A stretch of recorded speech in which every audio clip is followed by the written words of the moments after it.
Intinya angin itu sudah menguasai 12 meter sama tinggi. Ya, Otomatis tinggal narik saja. narik saja. Lah, narik saja panjang tadi Ya. akan mempengaruhi kapasitas kipas. Oh, baik. Ya. Yang saya sebut, misalkan panjang kandang tadi 60 meter, Ya. mungkin sedotannya masih kenceng. Ya. Tapi pada saat 60 meter ditambah menjadi 100 meter, Ya. kan semakin kurang. Ya. Kemudian dari 100 meter tambah 20 meter lagi, 120 meter, kan semakin kurang lagi. Semakin kurang lagi. Ini yang disebut longitudinal pressure drop.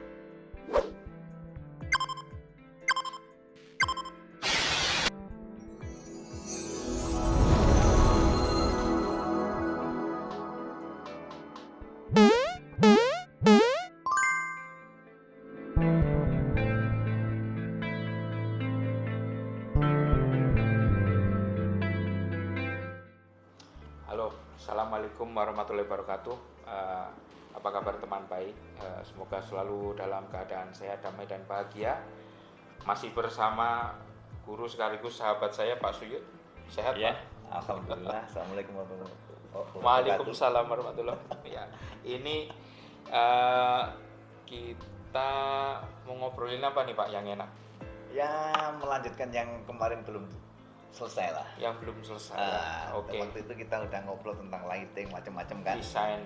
Kemudian tentang ventilasi sedikit lah. Ya. Kita lanjutkan itulah. Oke.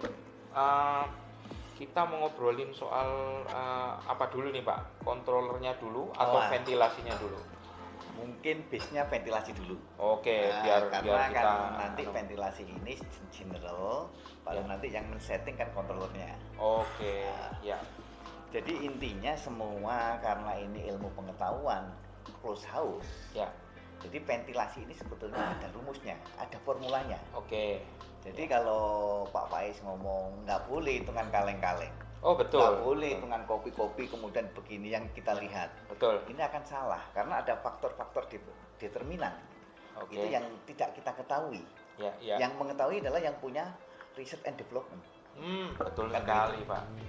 Research and development ya kadang begini Pak soalnya banyak sekarang, mohon maaf, ya saya bahkan sampai sempat bilang begini Pak Suyut, semua orang bisa bikin kipas sekarang. Betul. Karena hanya dengan lihat kemudian berusaha mengcopy,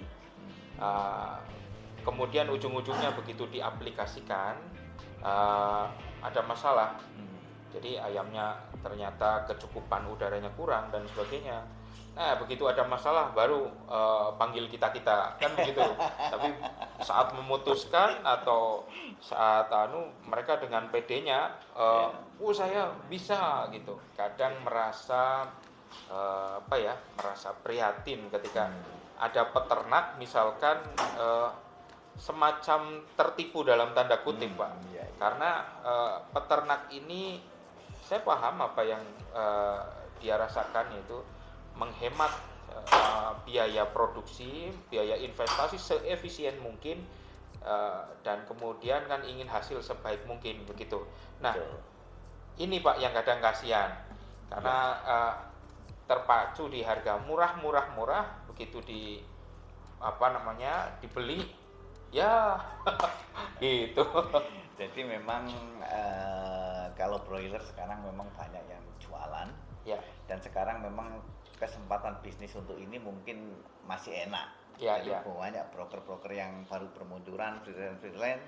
Ya. Ini yang tinggal mengcopy aja bahwa kipas sekian, ini sekian dan sebagainya. Ya. Dan banyak berdiri gitu loh. Tetapi Ya. sebetulnya hitungan yang benar bagaimana juga masih tanda tanya. Baik. Intinya ventilasi ini harus dihitung benar dulu. Pertama harus yang dihitung adalah kipasnya dulu. Oke. Menarik ini. Nah, Menarik. Oke. tapi kipas, untuk menghitung kipas itu apa bisnya? Nah ini teman baik, seperti yang teman baik tahu, di video sebelumnya mungkin saat bersama Pak Suyut saya sudah mengenalkan Pak Suyut ini siapa begitu. Pengalaman beliau dulu di perusahaan Jerman, perusahaan Amerika, dan perusahaan Denmark, itu juga ngutik-ngutik istilahnya masalah ventilation system kita dengarkan beliau ini. Iya. Jadi untuk Ya. ngitung kipas ini nggak sembarangan. Tergantung volume gedungnya itu, intinya volume gedung ya Volume sebut kandang. lebar, Ya, ya. panjang dan tinggi. Oke. Ini harus benar. Oke. Kira-kira baik. begitu. Ah, ah. Setelah ini benar baru kita hitung. Dan Ya. ini ada beberapa cara sebetulnya. Ya, Mungkin ya, ya. ada 3 cara lah. Ya, oke. Cara pertama adalah ngitung intinya volume ruang. Ya, Kemudian yang kedua adalah ngitung berapa kebutuhan per ekor ayam, ya, berapa meter kubik atau berapa CFM. ya. Kemudian yang ketiga adalah berdasarkan cross section area lah. Ya. Cross Nah, ini section Pak, area. banyak yang RX. masih banyak masih bingung soal eh, CFM, CMH, padahal itu kan cuma ukuran ya, Pak ya. Sama, dan itu hanya meter kubik feet meter kubik Iya. kubik meter feet Ya, sama kubik kubik. meter jam. Sorry. Meter kubik per jam lah. CFM itu kubik feet per minute. Memang Kalau CMH kubik meter hours jam. tapi begitu. sekarang banyak brosur yang menampilkan dua-duanya. Ya, ya, itu bagus Pak. Sehingga Tapi tahu lah. kadang-kadang juga pada saat aplikasi di lapangan banyak juga yang ini loh Pak, mencampur itu. Jadi ininya berapa CFM dikalikan CMH, wah. Dan semua memang punya masing-masing kelebihan dan kekurangannya. Iya. Intinya pada saat mungkin kita menghitung saat ini, saya banyak menggunakan cross section area.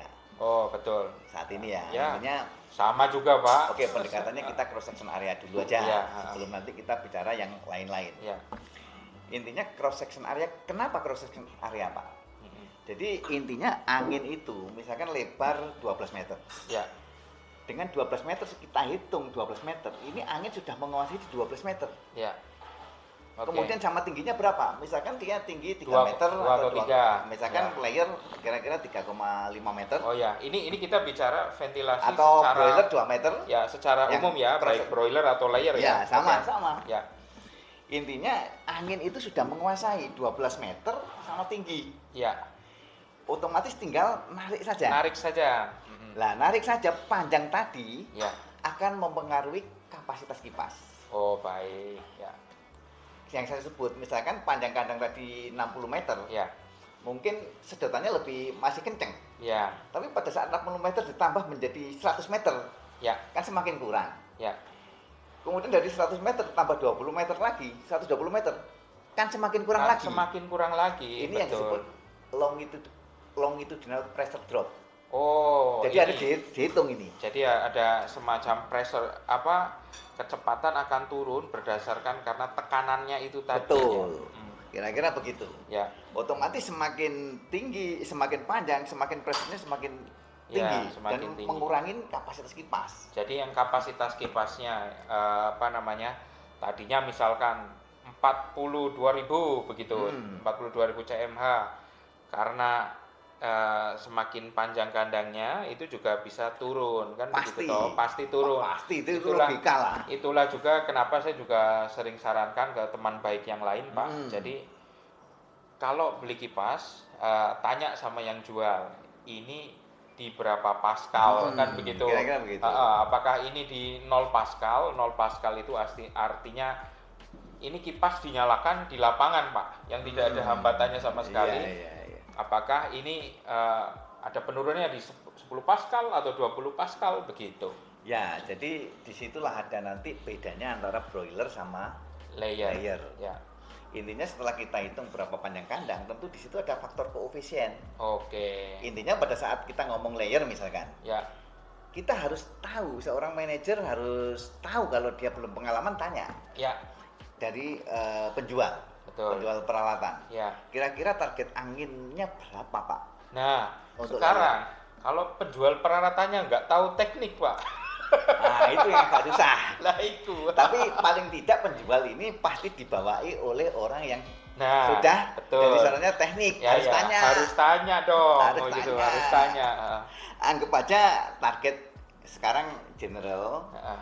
layer itu 3 meter per second. Ya. Lah, ya kita hitung 3 meter per second itu intinya gini.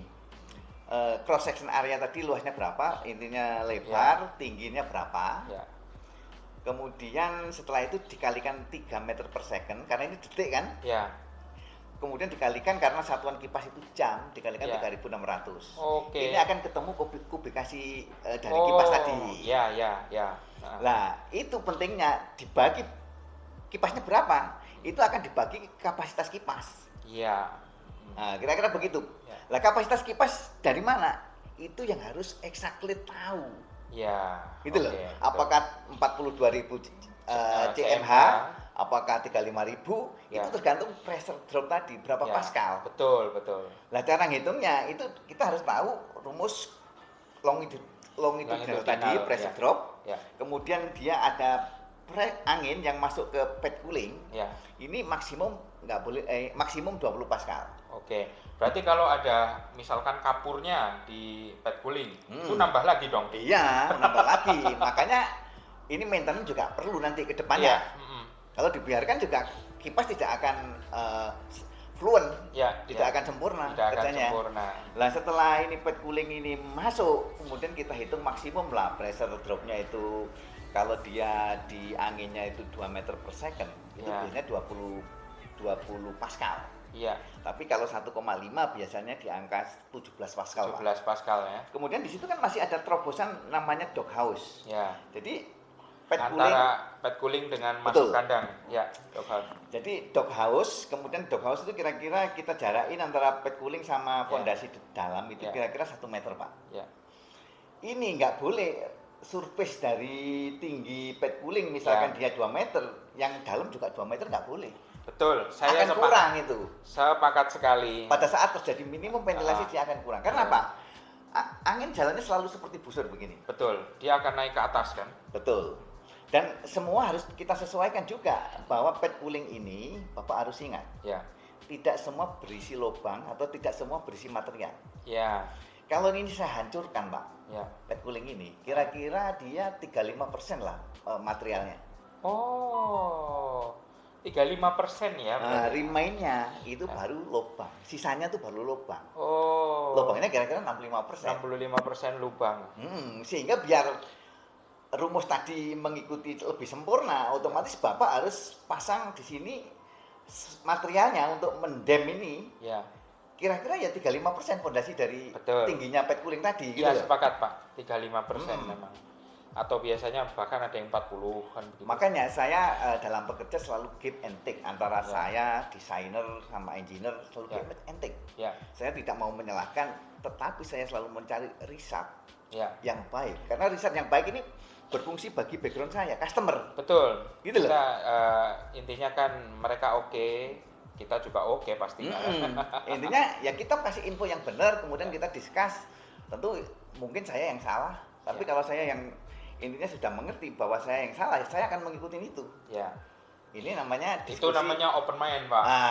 Kalau begitu kan? Ya, betul. Karena ada misalkan gambar di sini yang kebalik. Ya.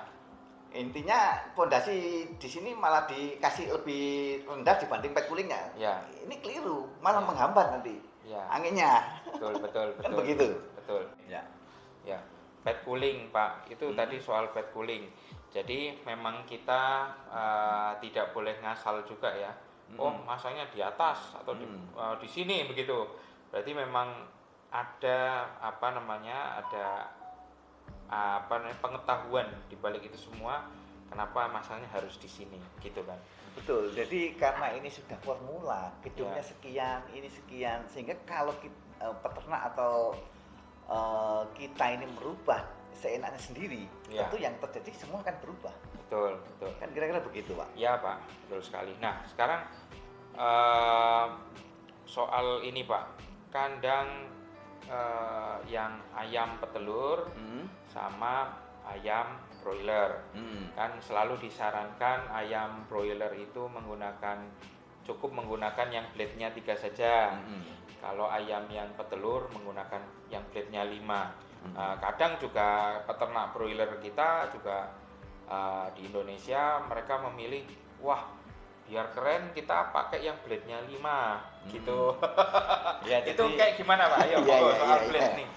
Jadi memang semua itu kan persepsi toh. Iya, betul. Ya, tapi kan ada landasan teknologi di balik itu. Saya menjual ternyata juga baru tahu bahwa orang itu membeli persepsi. Ya.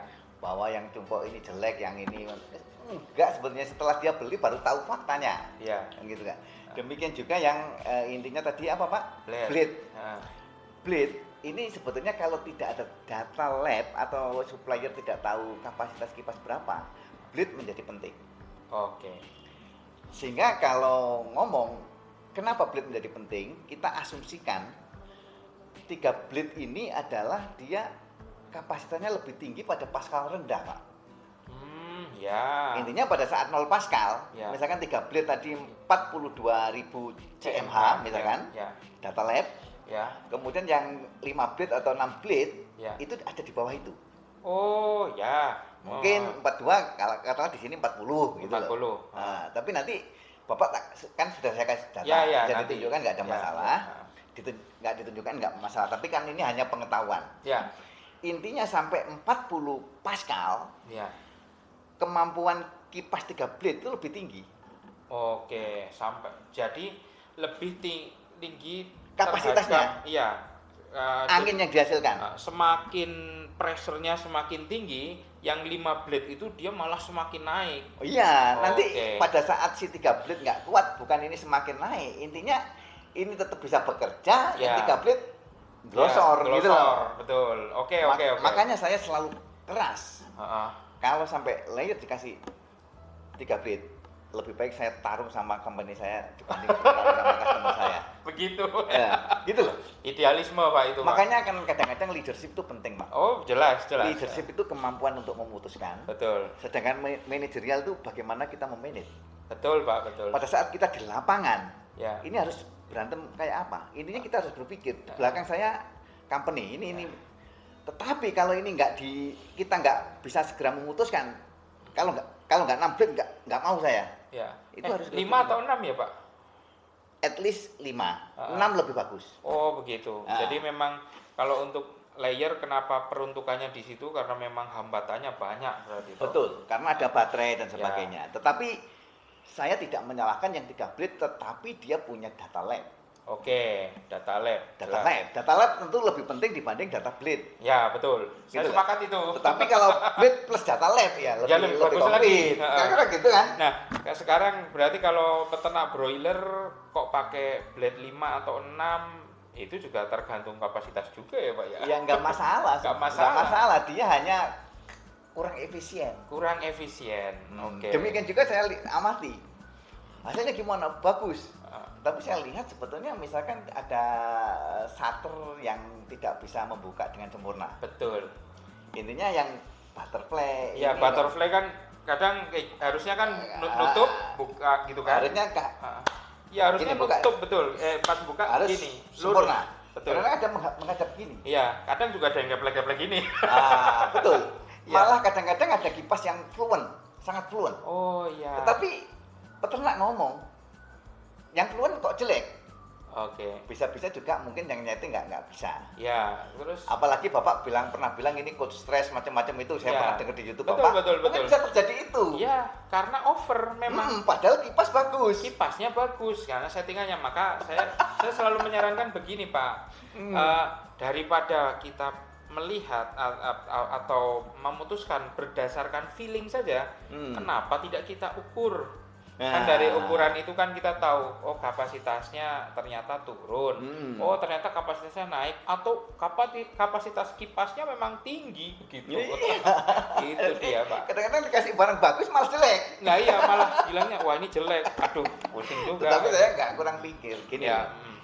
Segoblok-gobloknya Suyut, kalau kipasnya seperti ini nggak buka, ya ini ngomong HP ya luwih keplek lah gitu nih. Iyalah. Berarti ada sesuatu yang error di human resource. Di human resource-nya. Kira-kira gitu.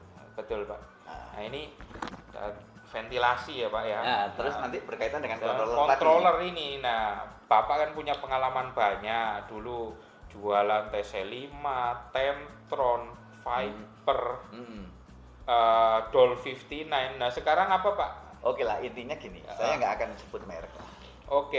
Karena kita kan diskusi general. General sekali. Cuma ini pengalaman ini objektif loh, Pak. Betul. Controller ini hanya ada 2 tipe. Ya. Konvensional sama digital. Ya, oke. Dimana konvensional ya dia hanya targetnya mengejar temperatur berapa dan sebagainya. Ya, itu konvensional. Betul. Atau bisa disebut juga tradisional, Pak. Ada yang menyebutnya begitu. Intinya di situ yang terjadi adalah berapa minimum ventilasi dikalkulasi. Itu harus di manual dulu. Ya. Itu loh. Selalu manual. Manual dulu. Misalkan butuh kipas 4, yang 4 ini di manual, sisanya baru otomatis. Ya, betul. Tetapi yang digital ini semua ada tetap ada kelemahan dan kekurangannya, Pak. Ada kelebihannya. Intinya digital ini kan kerjanya berdasarkan komputer base, seperti komputer. Ya, digital ini mungkin bahasanya lebih ke otomatis atau yang modern ya, Pak. Kayak komputer lah. Kita ngomong itu seperti computerized. Otomatis sebetulnya yang dikontrol tadi tidak kondisi real yang sebenarnya. Betul. Yang tidak ada sensornya loh ya. Ya. Tapi kalau dia ada sensor yang membaca berapa intensitas LED, real. Kemudian amonia berapa? Real. Yang ada sensornya. Ya. Humidity berapa? Real. Tetapi wind speed not real. Oke. Karena campuran itu kan. Jadi intinya input yang dimasukkan itu akan mempengaruhi output yang keluar. Betul, iya. Karena betul, Pak. Jadi memang kalau yang betul-betul computerized itu makanya kita kalau belum terbiasa, kadang ini kontrolernya aneh sekali gitu. Karena kita ingin kipas yang jalan segini kok enggak ya. Terus kita ingin kipas yang hidup, misalkan kipas 3 dan kipas 5 begitu. Kok enggak ya gitu. Ya, tetapi kalau tradisional tadi karena Bapak harus mengukur dengan Kestrel atau dengan alat wind speed, tentu ya benar ya memang real yang diukur. Memang real yang diukur. Tetapi kalau yang komputer tadi nggak punya alat ini, hanya mengejipkan ini, hanya berpatokan pada computerized, bisa salah. Bisa salah, Pak. Itu memang betul, sepakat saya. Misalkan sebetulnya kapasitas yang harus dimasukkan adalah yang real ada di kandang saat itu. Ya. Misalkan 35.000, kita ukur 35.000, secara teoretikal maupun nanti diukur lagi memang 35.000, ya itu harus dimasukkan 35.000 ke dalam kontrolernya. Gitu loh. Betul. Apa yang terjadi kalau teknisi itu memasukkan dia 39.000? Ya nggak bisa. Ya. Intinya pada saat komputer mengatakan stop, ini kecepatannya sudah cukup tinggi. Ayam masih megap-megap. Ya, betul. Karena real lebih kecil. Realnya lebih kecil, makanya memang harus betul-betul Pak. Jadi kita pun di farm kan memang memastikan ini kapasitas per kipas ini bahkan berapa begitu. Betul. Jadi ya paling tidak kalau dia computerized, kayak kita punya computerized. HL206 atau apa, saya agak lupa. Intinya ini juga karena apa? Kalau kita nggak mengupgrade diri, kita nggak punya software computerized juga, kita akan susah nanti berhubungan dengan internet ke depannya gitu loh. Jadi sebetulnya digital ini adalah controller yang punya masa depan. Tetapi kalau pengetahuannya ini nggak nutut, malah bikin pusing. Berarti memang antara digitalisasi controller, karena sekarang eranya IoT, Pak, Internet of Things, itu selain di-upgrade peralatannya, juga harus di-upgrade sumber daya manusianya untuk terus belajar. Betul, dan tentu teknisinya, teknisi dari supplier yang memasukkan kapasitas kipas tadi. Ya, betul. Atau misalkan farm punya teknisi yang bagus, tentu dia akan tanya. Ini berapa pressure drop-nya, berapa kapasitas kipasnya, itu yang akan dimasukkan. Betul. Paling tidak kalau enggak ya dikalibrasi. Kalau dikalibrasi 2 meter per second kok di sini 4 meter per second. Itu salah. Pasti. Nanti pasti kurang baik. Pasti kurang baik dan bikin pusing. Betul. Nah, kemudian kelemahan kedua itu juga tentang minimum ventilasi. Karena orang selalu bingung berapa sih. Jadi memang begini, Pak. Minimum ventilasi itu kan harus disesuaikan dengan zonanya. Jadi zona ini adalah zona Indonesia tropis. Nah, berbeda dengan zona 4 musim atau juga zona Amerika misalkan. Nah, Yang saya tangkap di sini memang banyak yang setting minimum ventilasi itu terlalu over. Misalkan hitungan yang ini opini saja ya Pak ya. Hitungan 4 CFM. 4 CFM itu kalau diterjemahkan ke CMH itu kan sekitar 6, berapa CMH begitu. Itulah kenapa pada saat di lapangan, maksudnya di kandang, banyak ayam kecil itu malah terkena cold stress. Nah, ujung-ujungnya apa? Lihat ayamnya. Kalau ayamnya kedinginan, ya diturunkan dong, kan begitu. Jadi memang by research memang ada penelitian dari kolega kami, rekan kami, guru saya juga Pak Ian van den Brink. Di Indonesia itu cuma butuh sekitar 2 CMH. 2 CMH nanti dikalikan per kilo. Nah ini per kilo kali populasi, baru itu nanti ketemu Pak. Betul. Minimum ventilasi. Jadi sebetulnya gini, yang computer based tadi itu memang mendefinisikan kapan minimum ventilasi itu terjadi. Iya jelas. Intinya dia mendefinisikan minimum ventilasi terjadi kalau set point lebih tinggi dibanding suhu luar. Ya, artinya suhu luar kan lebih dingin. Nah, contohnya misalnya dibandingkan suhu di dalam kandang. Misalkan sekarang saya sebagai peternak, saya set kira-kira 23 derajat. Ya. Maka apa yang terjadi kalau di luar itu 22 derajat? Ini sudah minimum ventilasi, Pak. Ya. Oke, ya konsepnya itu sederhananya. Sederhananya kan? Tetapi kalau saya punya manajer, ngangkat manajer, Pak Faiz jadi manajer saya. Pak Suyud, saya nggak mau 23. Terus saya tanya alasannya. Alasannya apa? Kenapa? Saya nggak mau terjadi cold stress, kehilangan kalori, Pak. Ya. Wah, ini cerdik ini. Oke, kan gitu kan? Ya. Terus tetapi apa yang terjadi? Kalau di luar itu 23. Ya. Bukan 22. Ya. Itu juga sudah terjadi minimum ventilasi. Minimum ventilasi. Gitu loh. Betul. Jadi intinya tentu situasinya kan berbeda, Pak. Ya. Maka minimum ventilasi itu ada ringnya sebetulnya. Tidak harus 2 tadi. Oh iya. Intinya tetap harus dilihat kondisi ayamnya sama performance. Makanya tadi kan 2 itu adalah masih ada perkaliannya toh. Kali bobot badan. Intinya enggak tetap. Populasi enggak tetap. Apalagi gini. Saya memang terakhir berdebat tentang ini, Pak. Dengan company saya. Iya. Intinya dia selalu mengajarkan 2. Hey, itu not enough. Iya. Depend situation. Yes, depend on situation. Kan gitu kan. Ya. Tergantung kandang. Kalau kandangnya misalkan ada orang yang bikin jalan 1 meter, yang lain minta 1,2 meter. Ada yang intinya volume ruang itu lebih besar, tapi ayamnya sedikit, kan ada. Ya. Tetapi kalau selalu dihitung sama, enggak bisa. Kan makanya beda, kan? Makanya garis besarnya tadi itu angka koefisien itu dikalikan bobot rataan. Betul, dan itu harus dilihat performanya. Iya, dan kemudian yang terakhir populasi. Lah, kalau populasinya sedikit, masa mau pakai kayak populasi 40.000? Yang ramai biasanya yang di layer, Pak, yang ramai. Oke. Kalau di broiler ini limited dan dia memang sudah misalkan di roast atau cob, ini sudah ada tabel. Ya. Nah, tapi tabel ini kan kita juga nggak tahu sebetulnya. Ya. Berapa yang di riset mereka satu gedung itu misalkan. Ya, betul. Misalkan satu gedung ruang ini kita isi ayam 100 sama 200 tentu kan berbeda, Pak. Berbeda. Nah, itu di endingnya memang Pak, lihat ayamnya. Di endingnya lihat ayamnya. Misalkan 2 ya tetap dikalikan yang jumlah ayam tadi sudah oke. Kalau itu masih kurang bagus ya tambahin aja. Terus kemudian apa? Yaitu kondisinya di lapangan bagaimana? Oh ini kok masih ngap ya? Kenapa tidak kita naikkan? Jadi volume ruang, kemudian jumlah ayam, ini akan mempengaruhi semua. Betul Pak. Kira-kira begitu. Dan saya biar nggak bingung-bingung gini sampai terakhir, dan dia masih loyal dengan yang saya jual terakhir. Ya. Waktu itu bingung. Berapa Pak Suyud? Kira-kira gitu. Ya. Saya nggak bingung, Pak.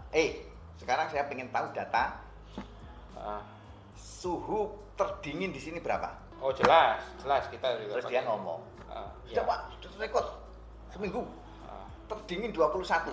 Oke. Berarti kamu set 20. Iya. Nah, intinya Bapak memang akan kehilangan kalori, tapi akan ditukar kalori lebih banyak. Mau nggak? Ya, jadi memang mau, dan itu nggak pernah terjadi minimum ventilasi, selalu maksimum. Oh ya. Tetapi kan kerja kipas nggak terlalu berat karena hanya terpaut sedikit. Ya. Untuk mengejar 1 derajat. Ini manajemen, Pak. Jadi artinya memang kita sebenarnya kalau menurut pendapat saya, Pak, kita bebas saja kok mau milih manajemen yang seperti apa begitu. Iya. Asalkan ada pertanggungjawabannya. Kan begitu pertanggungjawabannya, termasuk dengan memilih controller ini kan begitu. Jangan kamu kenapa begini? Ya saya cuma ikut. Nah, itu nggak bisa. Ini nggak bisa begitu, Pak. Sedangkan ayam ini baik secara genetik juga dia kan terus berubah, Pak. Secara genetik, kemudian perusahaan komposisi pakan itu juga mereka terus improve begitu. Ini Pak yang yang perlu menjadi perhatian teman baik yang peternak ini. Iya. Biar mereka ayo tetap buka mata, buka hati, terus belajar. Betul. Ini menarik sekali loh Pak, ngobrolin ini. Yang problem kedua Pak, waktu itu selalu terjadi di salah satu peternak yang cukup besar, dan sekarang saya lagi install 3 kandang layer Pak. Waduh, nanti Pak harus lihat itu. Oh ya, kapan-kapan kalau ada waktu. Intinya gini, kenapa dia beli saya? Karena dari keraguan dan tidak ada yang memberi solusi. Saya selalu datang, intinya pas dia ragu saya datang kan gitu kan. Oke. Intinya gini, dia selalu ayamnya tuh begitu masuk selalu pilek. Oh, masuk selalu pilek. Iya. Ini sebetulnya logika over ya, itu. Karena apa? Sebentar. Ayam itu dari close house atau bukan? Macem-macem Pak. Halo, betul. Ya itu sih karena pilek. Nah itu dia. Intinya biar nggak pilek, suhu tertinggi yang di open house itu berapa? Kamu average aja. Intinya dengan yang close house, misalkan ketemu, ya jangan langsung rendah set point-nya. Kan kamu masih sedikit aja, nanti terjadi cold stress seperti Bapak bilang itu loh. Cold stress. Ini persoalan kita kebanyakan di Indonesia itu cold stress, Pak. Makanya ayam pilek-pilek. Begitu kan selesai. Iya, begitu dinaikkan, loh baik, gak apa-apa. Nyaman ini. Kan gitu. Baru besok setelah kamu penuh mulai diturunkan, iya. Sampai 20 derajat pun nggak ada masalah. Iya, laras. Betul. Oke. Nah, jadi ya alhamdulillah saya sekarang banyak pasar dan cukup confident. Ya. Karena yang itu tadi memberi solusi, Pak. Ya. Saya sadar. Saya baru, kemudian hanya didampingi 1 teknisi. Oh, baru panjenengan baru di perusahaan. Oh iya. Saya kelola ini. Tentu karena saya di marketing, yang dituntut kan sales bagaimanapun terakhir. Ya. Ini pergerakannya cukup signifikan gitu loh. Intinya pada saat saya sendiri pun, termasuk sebetulnya di perusahaan Denmark, saya sendiri ternyata saya mampu memberi solusi. Ya betul.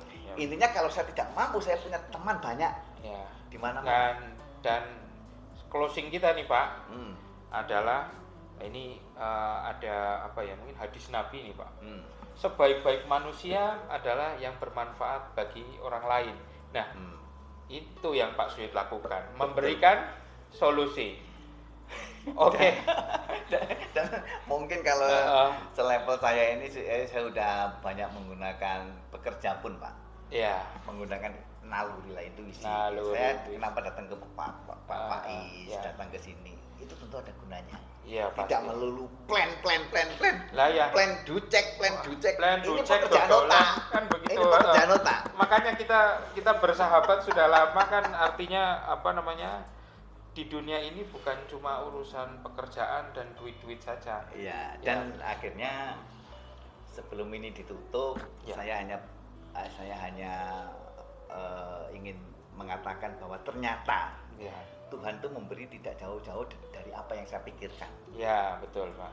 Tetapi saya sadar ada sekian persen kecil, mungkin 10-20% ini yang memang prerogatifnya Tuhan. Ya Allah. Ya, Gusti Allah. Betul. Seperti saya sakit, saya nggak pernah punya cita-cita sakit tapi sakit.